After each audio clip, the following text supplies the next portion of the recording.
Time for us to travel once again halfway around the world and speak to our good friend Arjun Singh, who is in Jaisalmer, India. We missed him last month because, well, he's been going through a lot of different family things and a lot going on in his life, but we've been following him closely on his Facebook page. Arjun, nice to speak to you today. Thank you, sir. How are you? I'm doing okay. Got my first COVID shot on Monday, and my second one will come up at the end of the month. But looking at your Facebook page, you've been a pretty busy guy. Oh, yes, a lot of things in family, well, in the job there, and then just a new kind of job, and that is of announcement in Desert Festival, which I never did in my life. That was very new, and it was not easy. Thousands of people were there, although most of them were Hindi spoken. But you have to just explain the things about the competitions and about the festivals. It's about 4 days, so very tired. And the other thing is that my mom is not good. She's sick and at home. So a lot of new things. The schools are back, and my parents, well, they are getting old. And for myself also, I am having the problems of gastritis and all those things. So a lot of new things happening in life. Well, I'm trying my best to deal with that, to cope with that. Well, it appears that you're doing it, and once again, pass along my best to your mom and to your dad, and also wish a happy birthday to Gurdar. Right? How old is he now? Uh, Now, well, he is 17 and he's now busy with his annual exams of grade 11th. Soon on 1st of April, he will be in 12th class.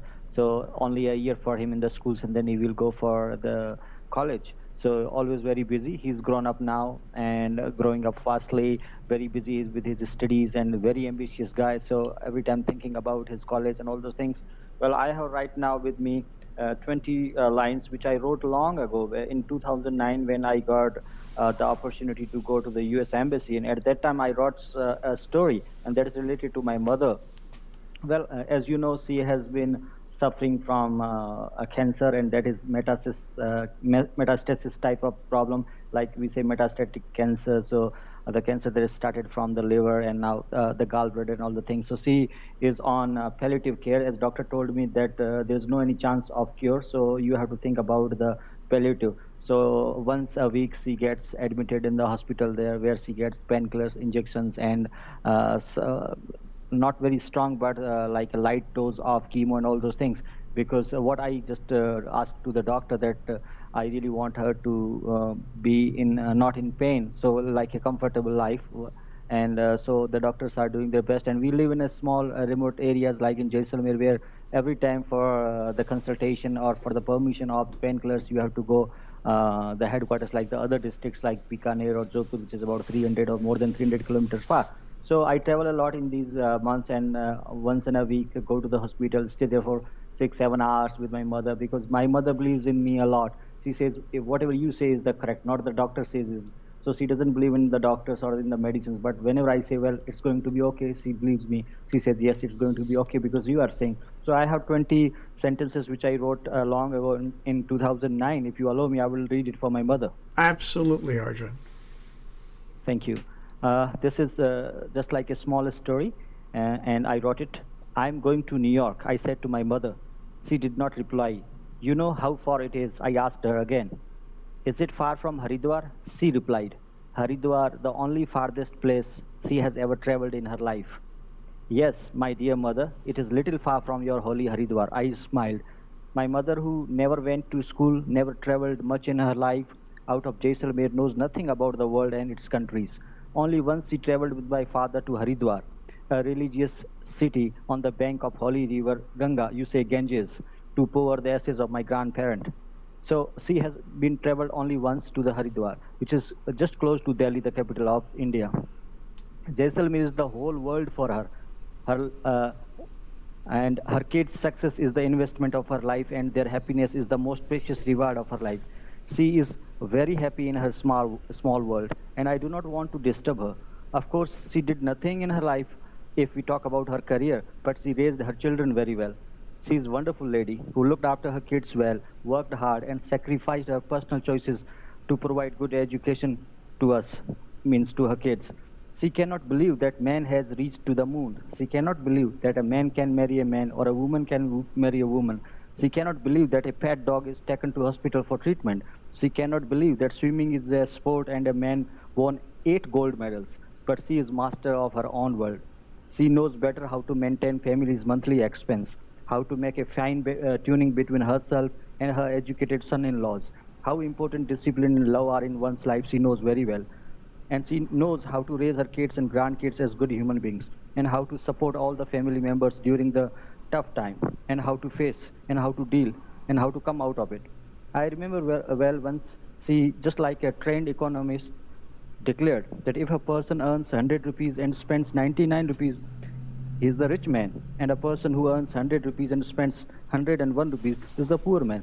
So we really love our mother. She's, I think, the like a backbone of our family. And now she's sick. She's on the bed every time, and it's not easy for me to to just see her in pain every time. So I do my best. Whenever at the school, I'm in touch with her. If she has any pain, then I rush to the doctor and I say, just we need injections. And doctor says, well, this is the only option we have. So life is going on, and we are doing our best to just cope with it.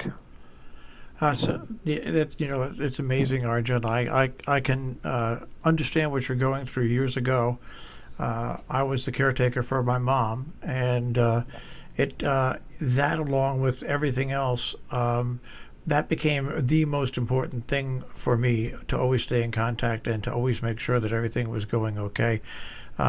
I didn't have my dad to worry about. He passed away when I was very young. Obviously, this affects your dad too.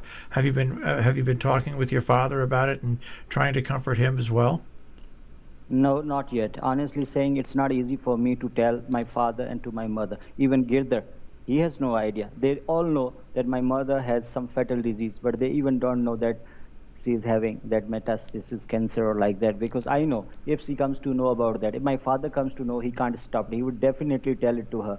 And I'm sure it's my duty to tell her that what she is having, what kind of disease that is having. But I know my mom very well, that if she comes to know, because her brother, her uncle, and some of her, and even her sister, they just died a couple of years before or a year before, and it's just because of cancer. So I know if she comes to know that she's suffering with that disease, or she's diagnosed with the cancer, then it's all over. The story is over. Everything is over, and she can't survive anymore. So I want her to just be happy every time, to make her happy. But it's not very easy, because when I go to the ward in the hospital here for the painkillers, I always stay with her for continuously, not even for a minute I go away from her, because if someone comes to her, and I'm afraid that they will ask, or the compounder or the doctor will ask about this disease. So I always tell them in advance that please, because it's just because of me, because my mother wants to live and she can live and she's very strong. But if she comes to know that she is having that disease, it's not easy for her. So there are many, there are many banners in the ward there, and it's written that the cancer is this and that and all these things. But now I can say that I am the fortunate, because she is not educated right now.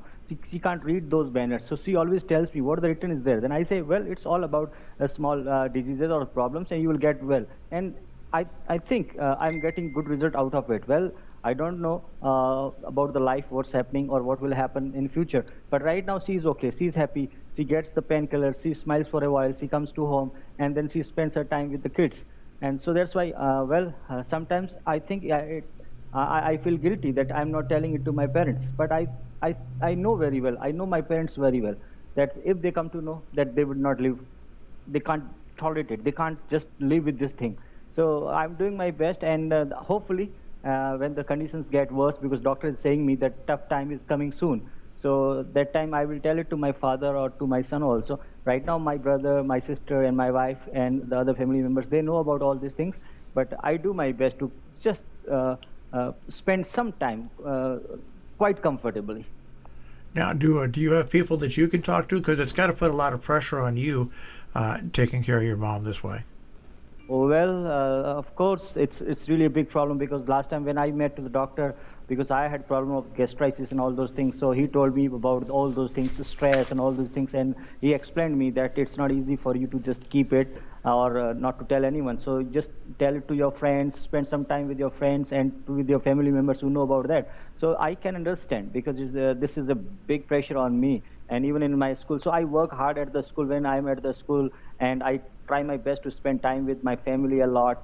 And but I think this is the option I have right now, and hopefully, because I'm not the person who is going to judge that should I say her or not. So I think that what I feel better, that's what I am doing right now. And of course, when Girdhar would come to know about it, he will definitely complain and he will say, "Papa, you didn't tell us." So I can understand that I should tell them, but just to keep the things a little bit smooth or a little bit comfortable, I will do this. So I can understand what you told me. Well, it's not easy for me even. So that's why I always miss these shows, or I always, because right now, when I was at the stage there and I was just telling to the people, thousands of people were there, and I had a mic with me, and I was telling to the to the audience there about the desert festival, Mr. Desert, all these things, and suddenly I got a phone call from my mother that she is having worse pain in her stomach. So I thought that the show must go on. So I told to my mother, I'm just coming. Just wait for my 5 minutes, 5 to 10 minutes. I'm coming. So I just explained what I could do at the stage there. Thousands of people were listening me. So at that time, I really thought that how tough it is for a person who is on the mic. And I can understand that the people who are listening to you, they don't know what's happening with you, what's happening in your personal life.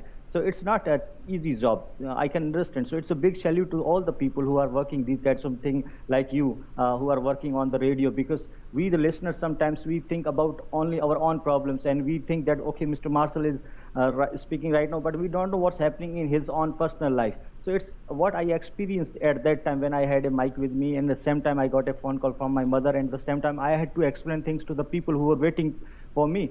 So life is not as easy as it was a couple of years before. It's changing, but I know this is the part of life, and I have to deal with it. Well, once again, our best to you, Gurdar, your dad, and your mom.